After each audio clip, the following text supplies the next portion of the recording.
Olá, tudo bem? Eu sou Mariana Sgarioni, sou jornalista e esse aqui é o Pod COP30, uma produção da FAAP em parceria com a Ideia Sustentável, que vai discutir a importância dos temas que serão tratados na COP30, que será pela primeira vez neste ano no Brasil, em novembro. Bom, serão 20 episódios com os mais renomados especialistas do país que vão falar sobre todos os temas que estarão lá em Belém. Eu já vou pedir para você deixar agora a sua curtida e se inscrever no nosso canal para receber todas as notificações dos próximos episódios.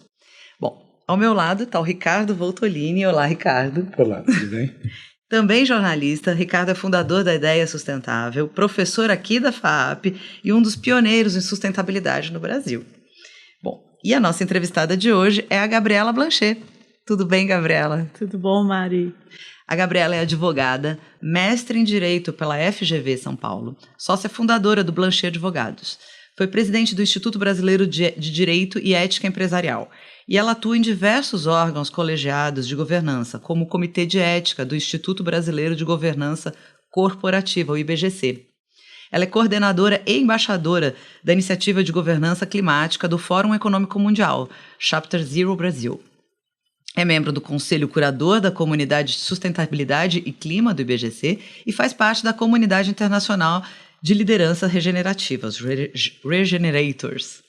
É autora, palestrante e professora em diversos cursos de pós-graduação, incluindo aqui na FAAP e no IBGC. Olá, Gabriela, tudo bem? Tudo ótimo, Mari. Bom estar aqui com você e com o Ricardo. Seja muito bem-vinda. Hoje a gente vai falar sobre um conceito que você já deve ter ouvido e vai ouvir muito na COP. Aliás, esse conceito e esse termo é o que talvez seja um dos mais usados na COP30, que é mais que pouca gente domina o que é justiça climática. Quantas vezes nós já ouvimos sobre justiça climática? Quem é que sabe por que justiça climática é tão importante e por que a gente precisa falar disso agora? Você não acha, Gabriela? Com certeza. Aliás, esse é um conceito que eu costumo dizer que não deve ser olhado de forma separada, né? Porque, no final, está tudo interconectado. Verdade. Quando a gente pensa nas mudanças climáticas, nos impactos que nós temos sentido, né, ultimamente, inclusive aqui no Brasil bastante, com os alagamentos na região sul, a seca histórica do último ano na região amazônica, a gente começa a perceber que esses eventos que a gente chama de extremos climáticos, eles não impactam a todos da mesma forma, né? Então, como eu costumo dizer, quando a gente pensa em mudança climática, eventos extremos climáticos, não tem como separar do conceito de justiça climática, que é justamente esse olhar, né? E o conceito busca trazer esse olhar ético, político e econômico do quanto esses impactos e da forma que esses impactos são diferenciados quando a gente olha para grupos mais vulneráveis, né, hipossuficientes. Vou dar um exemplo para ficar mais plausível, né? Esses alagamentos, por exemplo, na região sul, com certeza eles não impactaram da mesma forma a população que vive nas periferias da cidade, né? Da mesma forma, a seca na Amazônia, com certeza não impactaram da mesma forma as pessoas que vivem na cidade de Manaus e as comunidades indígenas, né? Ou as comunidades ribeirinhas. Então, quando a gente pensa em justiça climática, é justamente esse olhar que a gente brinca, né? Mais holístico, mais sistêmico, integrado, trazendo, inclusive, esses atores que muitas vezes são minorizados, são invisibilizados, também para a discussão, né? E tem, inclusive, uma figura nova, né? Se a gente puder classificar assim, que é a dos refugiados climáticos, né? Sim, já tem vários lugares no mundo em que as pessoas são obrigadas a deixar o lugar onde vivem, onde nasceram, ou porque falta água, ou porque teve uma queimada, ou porque teve um derramamento químico no lago local.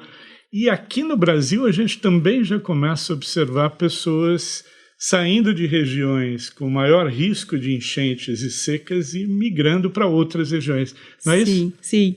E isso é global, viu, Ricardo? Eu estava conversando outro dia com uma turma de conselheiros, que são as pessoas que lideram, né, as organizações e trazendo esse tema para a mesa.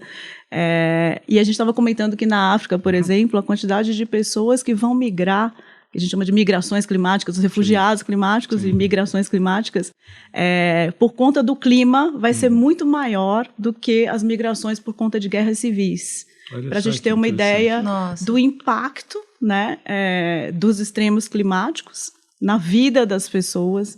E é por isso que eu volto a dizer, né, está tudo interconectado, não dá para a gente pensar só em mudança climática sem olhar para esses outros fatores. Né? E normalmente quem migra é quem não tem condições, né, socioeconômicas de se manter naquele lugar. Exatamente. Por isso que a gente fala em injustiça climática, porque claramente os mais pobres sofrerão primeiro os efeitos das mudanças do clima. Né? São os que vão sentir mais, né? Os mais pobres, os mais vulneráveis, né? Sem dúvida.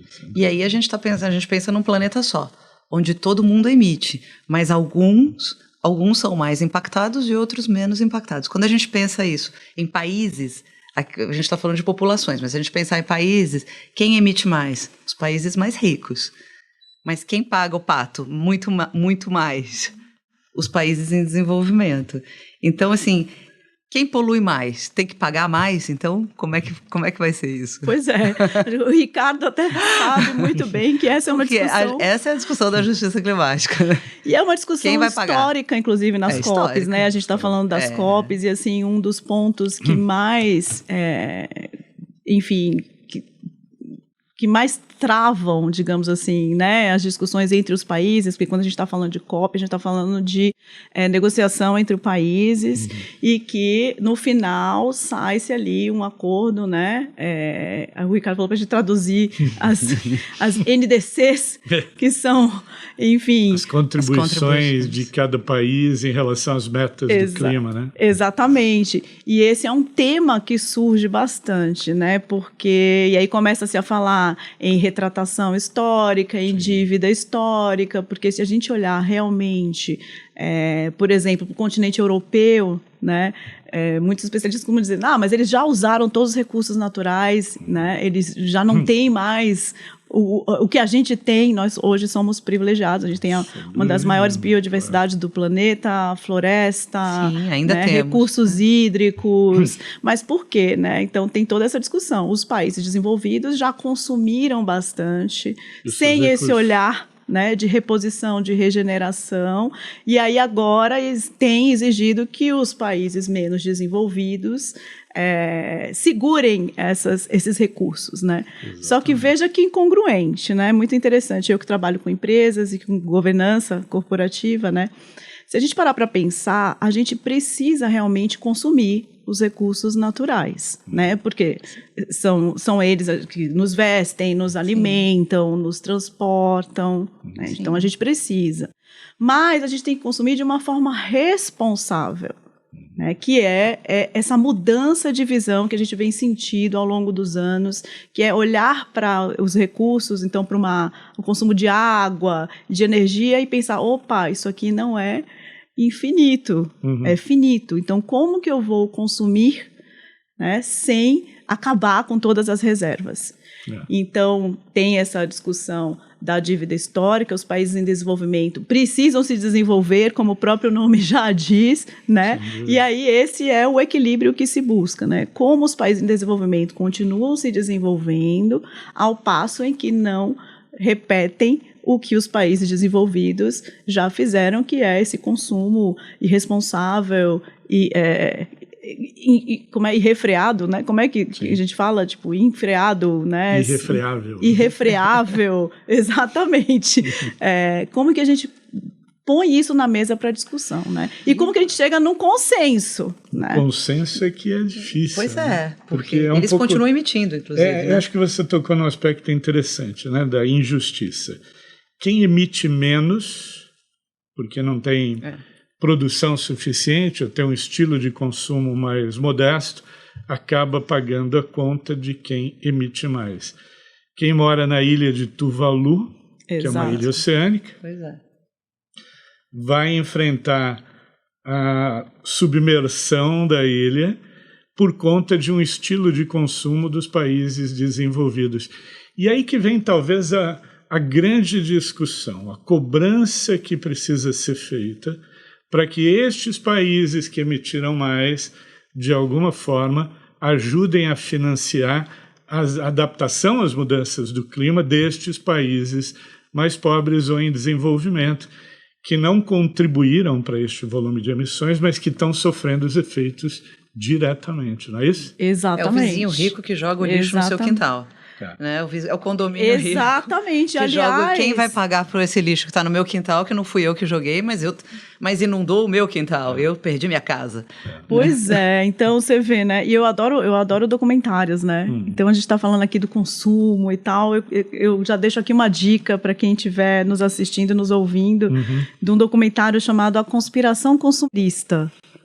Não sei se vocês já viram, mas é interessantíssimo, né? Porque ele trata justamente desse sistema que foi criado para que a gente consuma cada vez mais. Então, isso virou um estilo de vida, isso virou uma meta, né? Todo mundo quer consumir mais, quer ter mais, quer comprar mais.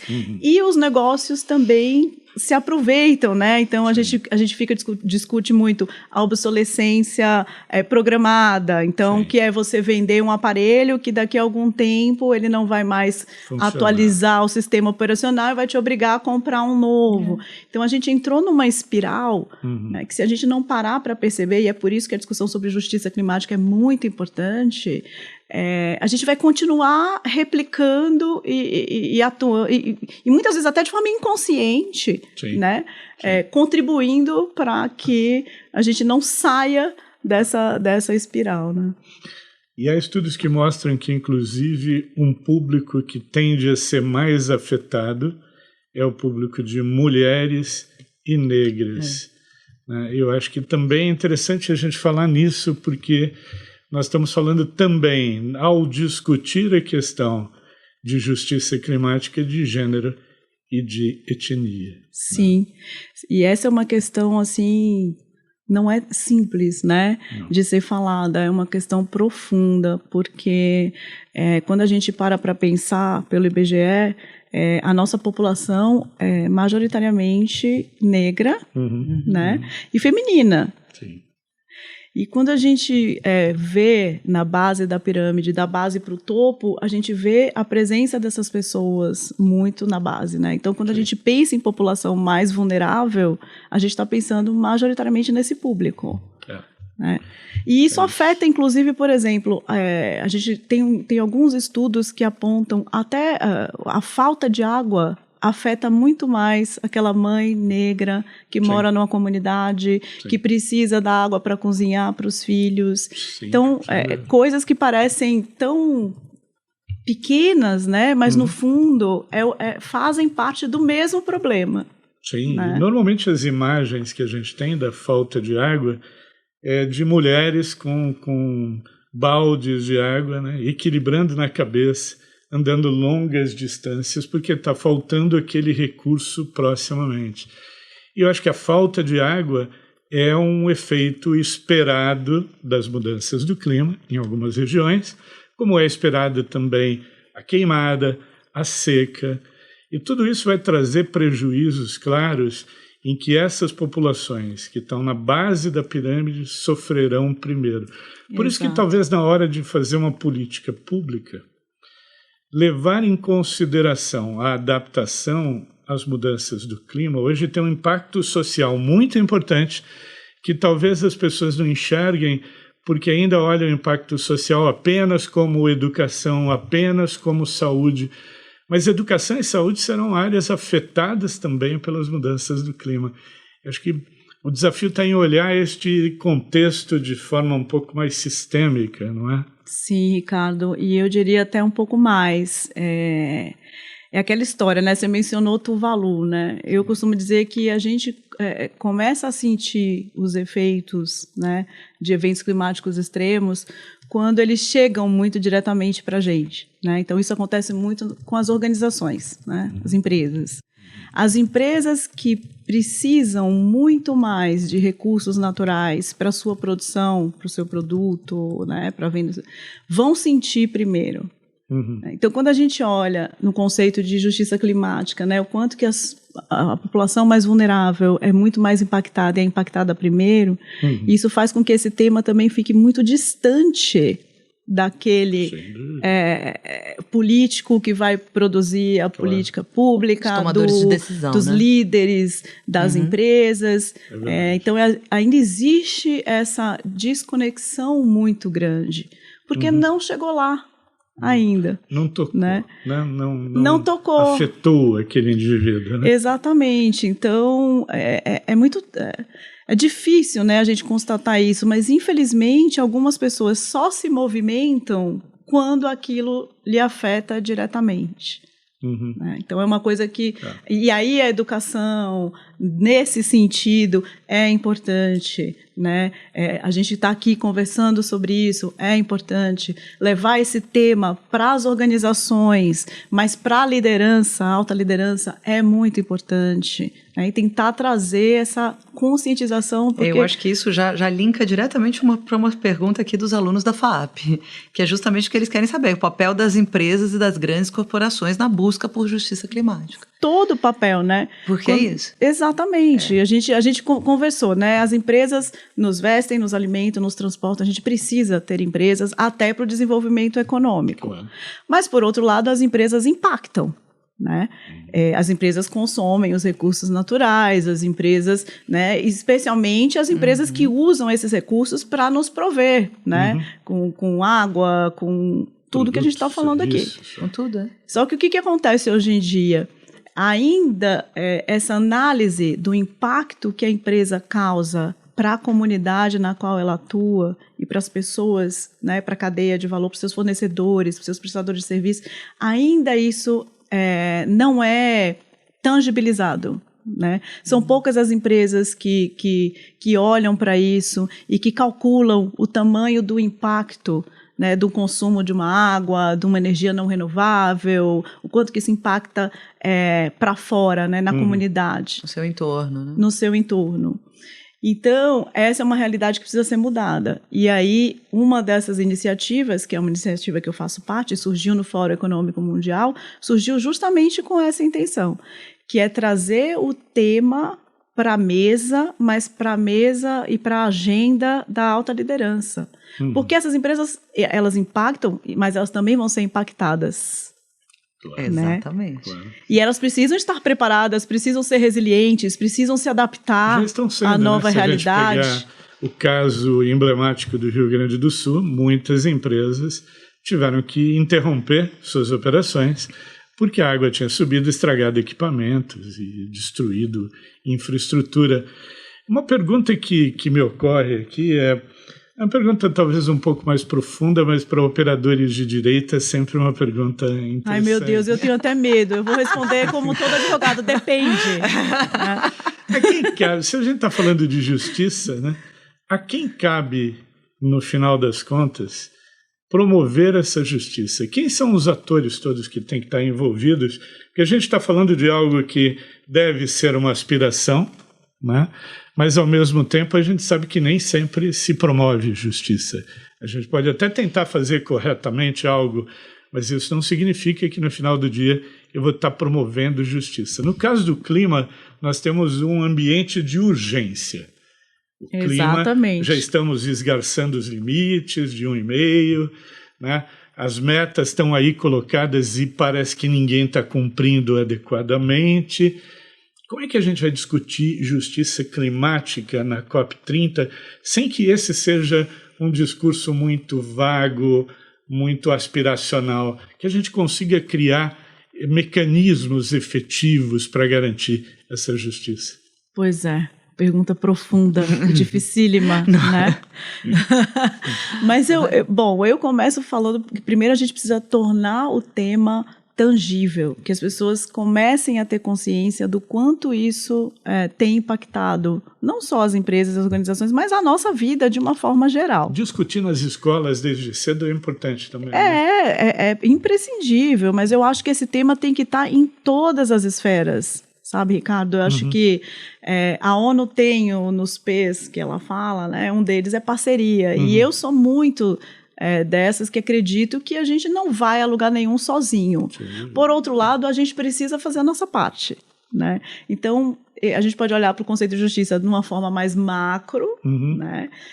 Ou de uma forma micro. A gente ali, o que a gente tem feito para mudar esse tema, né? Isso. E é uma discussão muito profunda. Outro dia eu estava discutindo com uma pessoa, uma jovem, que estava me falando, mas eu vou lá, ela faz parte do Teto, e ela vai lá, ela constrói casas em comunidades e tal, e ela estava me dizendo, poxa, e vocês não fazem nada. Eu falei, quem te falou que a gente não faz nada? Eu não vou lá construir casas, mas eu estou aqui discutindo com a alta liderança a importância de ter conscientização sobre esse tema, e é a alta liderança que tem o poder da caneta e que faz as transformações. Cada um no seu quadrado pode fazer uma exatamente, diferença. Se movimentar, o pessoal da FAP quer saber, né? Como os jovens podem se envolver nessa luta. Isso. Você pode tanto se envolver numa organização como essa, que é maravilhosa, né? Que é o Teto, que é você ajudar a construir casas em comunidades e melhorar a qualidade de vida dessas pessoas. Você pode fazer isso na sua própria faculdade, criar um grupo, na escola. O meu filho outro dia estava organizando uma coleta de alimentos para distribuir para creches. Eu acho que cada movimento desse, por mais que a gente ache, né, não é tão pequeno, mas às vezes a gente não tem consciência da grande diferença que isso faz.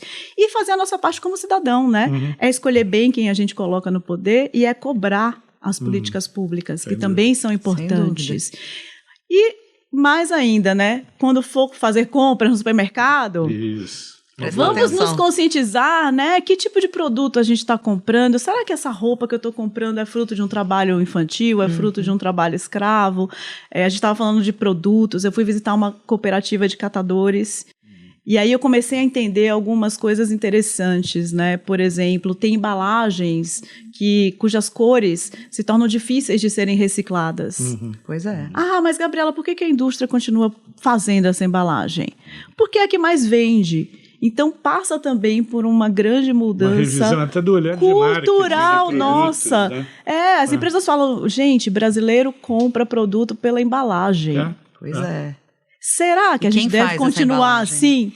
Não é? A indústria de cosmético não consegue sair do dilema de embalagens mais sofisticadas e elaboradas que emitem mais, porque as pessoas gostam de comprar a embalagem e não o refil. Porque eles acreditam que seja mais uma mudança de cultura, de mentalidade profunda. Né? Exato. Que passa por nós. E que não vai acontecer também, penso eu, sem educação profunda. Exatamente. Né? Então, aí é olhar para a educação como um todo, desde a educação dos pais para com os filhos, dos filhos para com os pais. Filhos para com os pais. Eu aprendo muito com os meus filhos. Com os alunos, não é? Uma nova geração, né? Dos agentes públicos também. Então, acho que é um esforço global e colaborativo. Mas eu acho que essa dica de, na hora que eu vou consumir, se eu preferir um produto que impacta menos, de um certo modo, eu estou contribuindo para manter uma certa justiça climática. O clima não vai prejudicar, primeiro, uma pessoa mais pobre, entendeu? E eu acho que um ponto muito importante que você levantou aqui você disse, a gente sente quando essas coisas chegam a nós. Então, as pessoas dizem assim, mas isso eu não tenho nada a ver com isso. Ninguém ganha com injustiça climática. Ninguém está ganhando com isso. Isso bate na sua porta, sim. Você acha que não. Mas é só a pessoa pobre que mora na periferia, eu não sou pobre, eu não moro na periferia, então por que eu preciso me preocupar com isso? O mundo inteiro está preocupado com isso porque você tem a ver com isso, né? Exatamente. E vai chegar, né? Pode não chegar antes, mas vai chegar para todo mundo. Nós todos vamos sentir. Né? E para as grandes empresas, se a gente estiver falando com grandes organizações, nós estamos falando também de um público consumidor, que também consome e vai deixar de consumir. Então, eu acho que é um olhar um pouco mais profundo, né, do que está longe da gente. A justiça climática E é por isso que está na COP, né? Mas, Mari, eu acho que e vai além, né? Eu costumo dizer que com todo risco tem as oportunidades. Exato. Então, eventualmente, é uma oportunidade nossa, né? De melhorarmos como seres humanos, fazer a nossa parte, realmente pensar, pô, será que eu preciso consumir esse produto? Então se eu for consumir, vou consumir esse e tal. Mas também das próprias empresas. Porque está surgindo um público consumidor mais ativista, mais exigente. Então, será que não é uma oportunidade de eu melhorar o meu produto? De repente, eu vou ter acesso a um mercado que eu não tinha antes. Sim, sem dúvida. Né? Claro. Ou se eu investir na minha estrutura para ter uma forma de energia mais eficiente, de repente eu vou estar gerando, abaixando um pouco mais o meu custo operacional. Então, eu acho que também olhar, né, trazer eu sei que às vezes é difícil, a gente tem esse olhar mais otimista, né? Mas olhar também para as oportunidades que tudo isso pode gerar, né? Toda essa urgência de transformação pode trazer. Sem dúvida.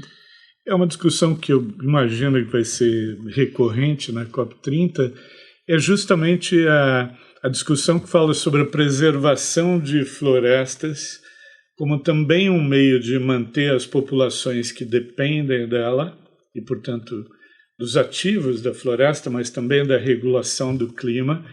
E eu acho que isso também impacta a questão da justiça climática, né? Muita gente fora do Brasil tem uma impressão de que a discussão da Amazônia ou sobre a Amazônia é só uma discussão sobre árvores, né? Um patrimônio de árvores a se manter em pé. Mas se esquece que ali tem 2 milhões de pessoas que dependem daqueles recursos para viver e que também poderão sofrer as consequências duras dos efeitos climáticos, né?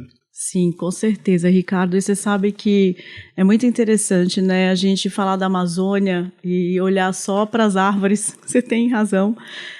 Mas quando a gente vai lá e a gente navega por lá, né, a gente começa a entender que a discussão é muito mais profunda, não é simples, né? Eu tive a oportunidade de passar alguns dias imersa lá, visitando comunidades indígenas, comunidades ribeirinhas, e uma em especial me chamou a atenção, porque quem nos recebeu era um madeireiro que derrubava as árvores para vender. Porque na cabeça dele essa era o modo de sobrevivência, era a única opção que ele teria, né? E aí ele começou a entrar naquele ciclo vicioso, né, que ele derrubava cada vez mais árvores e começou a perceber que mesmo derrubando, ainda assim o valor que ele recebia não era o suficiente para ele viver, porque ele derrubava a árvore, ele tinha que comprar a motosserra, para comprar a motosserra ele tinha que derrubar mais árvore, e aí para vender a árvore ele tinha que cobrar barato. Então ele começou a perceber que de alguma forma ele estava sendo explorado ali e não estava rendendo o que ele achava que iria render. Não estava sendo um bom negócio. Ele estava preso naquilo ali, naquela... ciclo, né? Exatamente.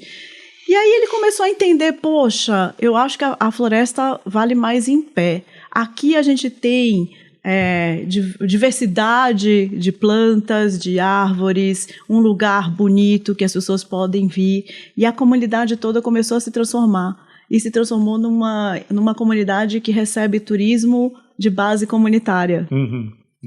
E ele deixou de cortar as árvores e agora ele passa a plantar, e eu tive até, assim, foi indescritível, né? O prazer de plantar uma árvore lá.